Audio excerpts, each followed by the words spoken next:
안녕하십니까. 팔체무수방송 묵계 이상훈입니다. 여러분, 어느 날 갑자기 생긴 이 비문증 증상 때문에 힘드신 분들이 있을 겁니다. 비문증이 생기면 불편함이 너무 큰데 특별한 치료약이 없다고 해서 더 답답하시겠죠. 비문증 치료가 쉽지는 않지만 그렇다고 치료가 전혀 불가능한 건 아닙니다. 다만 치료를 위해서는 이 비문증 원인부터 정확히 알아야 합니다. 먼저 비문증이 무엇인지 증상부터 한번 확인해 보겠습니다. 비문증은 날비, 모기, 문이라는 한자 의미처럼 하늘이나 이 밝은 배경을 바라볼 때 눈에 희미하게 모기와 같은 것이 보이는 증상입니다. 때로는 실먼지나 구슬 모양의 형태가 보이기도 합니다.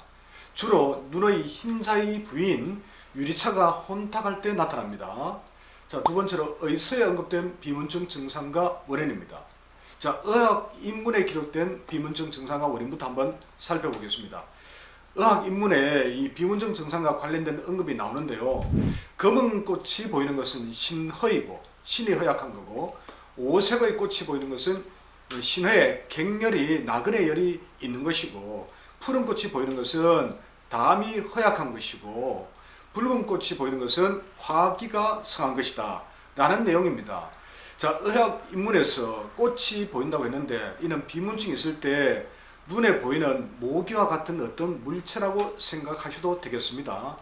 참고로 검은색은 신의 색깔이고, 신이 허해서 신정이 메마르면 신열이 생겨서 위로 솟구칩니다. 또한 푸른색은 간담의 색이고, 붉은색은 화열과 관련되어 있습니다. 자, 그럼 두 번째로 동의보감에 언급된 비문증 증상과 원인은 어떤 것일까요? 이 동의보감에서는 늙어서 눈이 어두워지는 것은 혈기가 쇠약해서 간엽이 얇아지고 담즙이 줄어들었기 때문이다. 어린이들은 수기가 이 상초에 있으므로 또렷하게 보이고, 늙은이들은 화기가 위에 있으므로 어렴풋하게 보인다라고 기록되어 있습니다.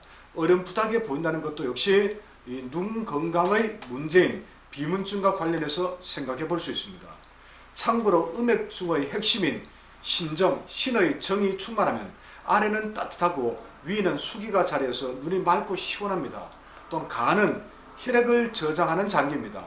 늙어서 간담의 기분이 약해져 혈이 메마르면 눈이 어두워지는 등의 문제가 생긴다는 뜻이겠죠. 또한 간혈과 신정이 부족하면 음호로 인해서 화기가 동해서 이 화기가 상승하게 되고, 이것이 눈에 영향을 끼쳐 비문증처럼 어렴풋하게 보인다고 해석할 수도 있습니다.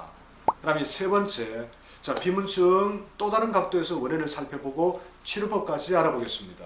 첫 번째, 비문증은 의학인문과 동의보감에 언급된 것처럼 노화와 직결된 신의 허약으로 인한 것이 가장 큰 원인을 차지합니다.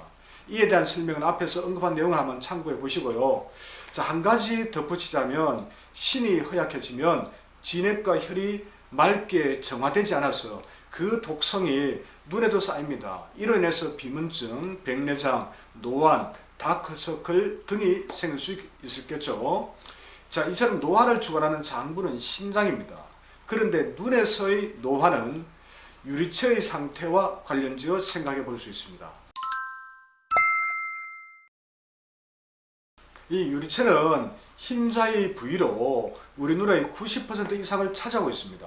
노화가 진행되면 이 젤리 상태, 계열 상태에서 액체, 솔의 상태로 조금씩 변합니다. 이 과정에서 계열 상태, 젤리 상태의 작은 조각이 떨어져 나와서 떠다니면서 눈의 혼탁을 초래합니다. 이것이 이 빛을 가려서 망막에 그림자나 점이 생겨서 시야를 가리게 되는 겁니다. 이럴 때 비문증 치료는 삼침법을 적용하면 당연히 신정격입니다. 만약 눈에 팔이나 거미줄 같은 것이 보이고 이 머리까지 어지러울 때는 신정격부터 우선 적용해 볼 수 있습니다. 둘째, 비문증 원인이 안구 혼탁으로 오는 경우입니다.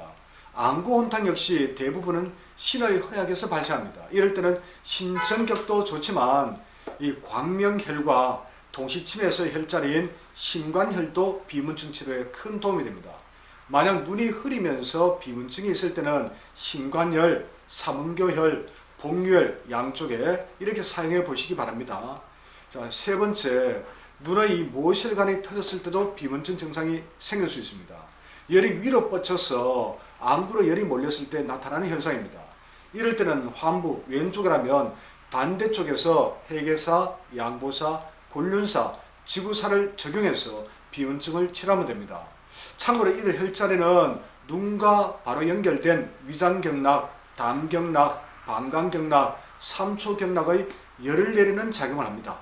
자, 네 번째, 간이 너무 왕성해서 생기는 실열 때문에 비문증이 생기기도 합니다. 이 경우는 주로 간이 매우 강한 태음인에 해당합니다. 간열이 심해지면 이 목욕 후에 안구 충혈이 동반되는 경우가 많습니다. 이럴 때 비문증 치료는 먼저 간 성격으로 한번 다스려 보시고 효과가 만약 없다면 간의 열을 내려주는 간 합격을 적용해 볼 수 있습니다. 다섯 번째죠.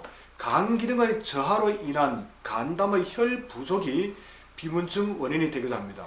간담의 혈이 부족해지면 허혈이 발생해서 간이 지배하는 이 눈에 영향을 끼칠 수 있기 때문입니다.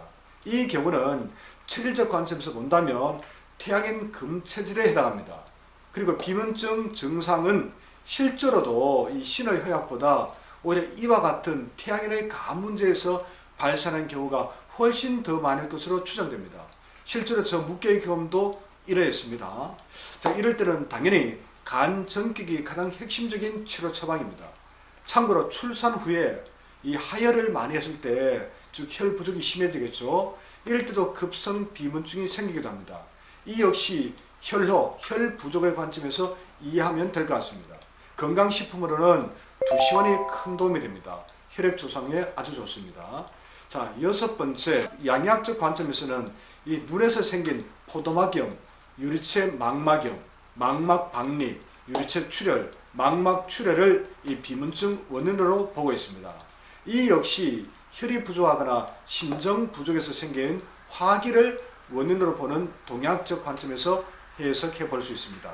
자, 일곱 번째, 눈이 뿌옇게 보이면서 눈에 동그란 점이 있을 때는 위전격으로 비문증을 치료할 수 있습니다.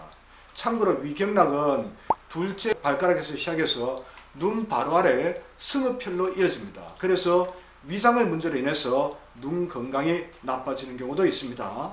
자, 지금까지 비문증 증상의 원인과 침치료법에 대해서 말씀드렸습니다. 다음 방송에서는 비문증을 직접 치유한 사례와 함께 다양한 비문증 해결 방법을 추가로 소개해드리겠습니다. 비문증으로 고생하는 분들께서는 다음 방송도 꼭 한번 확인해 보시기 바랍니다. 네, 그럼 다음 방송에서 뵙도록 하겠습니다.